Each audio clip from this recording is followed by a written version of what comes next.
The typical row houses here. Nick Chow knows Chinatown, This whole block is Tai Tung Village.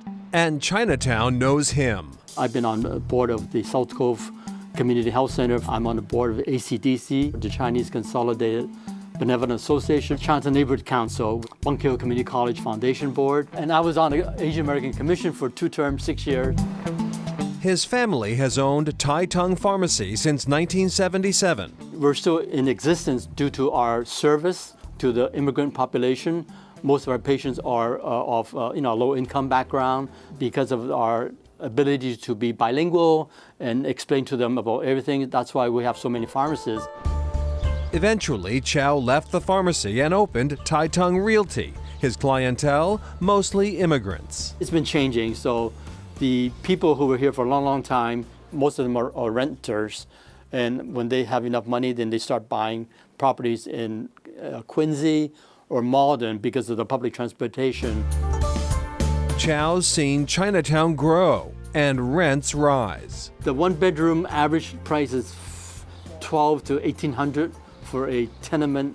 It's in good condition, but it's no air conditioning, no heat, no nice kitchen.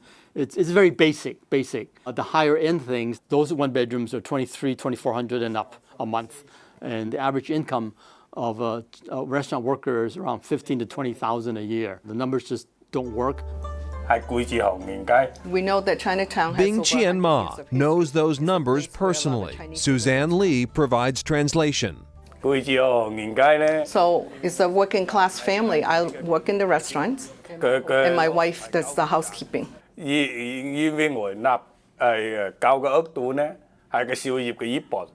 So right now we're paying about half of what I earn for rent. Ma works with the Chinese Progressive Association to fight for more affordable housing in the neighborhood. Karen Chen is the executive director. One of the biggest issues we have been seeing, in the last, 10 years is really around housing. Because we serve a lot of immigrant families, jobs, economic justice is also a huge issue because it goes hand in hand. According to the Asian American Legal Defense and Education Fund, since the year 2000, low-income housing in Chinatown decreased by more than 50%, while market-rate housing increased 146%. In the last 18 years or so, Chinatown's housing stock has doubled. So we have a lot more housing than we used to, but the bulk of it is luxury. Currently in Boston, developers who build more than 9 market-rate units are required to have 13% of those units set aside for affordable housing.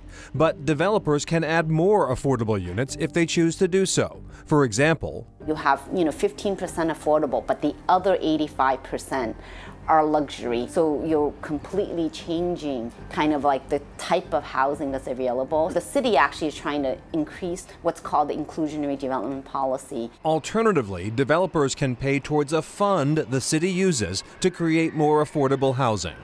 You doing okay? Councilor Ed Flynn represents Chinatown. We're asking the question, how does it impact the neighborhood of Chinatown, quality of life of the current residents, but is there an opportunity to build more housing for new residents, for our immigrant community, for low-wage workers? Can we give our immigrant community the opportunity to stay here in Boston? And we're having success in building affordable units here in Chinatown. The Metropolitan Tower has units that are both affordable and market rate. An affordable 3-bedroom unit can rent for around $1,600 a month. Compare that to this market rate 3-bedroom apartment that leases for $4,800 a month.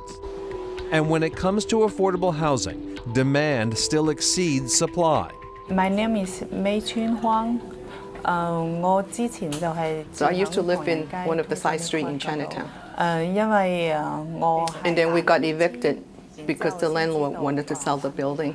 我都排緊嗰 I've 啲 been applying everywhere and I've been waiting for 10 years. I'm always on the waiting list and they never have any 3-bedroom. For the Progressive Association, the fight against displacement is an ongoing battle. We really get our residents to go out and participate in public meetings, and we're trying to mobilize people to come out to say, what do we think of this development? As we said, the city requires most new developments to have at least 13% affordable units or pay into a housing fund. City Councilor Ed Flynn recently proposed raising the required percentage to 18%, and he would like to see developers contribute to the fund regardless of how many units they build. The need is great. Karen Chen told us one development had less than 20 units and 4,000 applications were submitted. Next, attacking the affordability gap.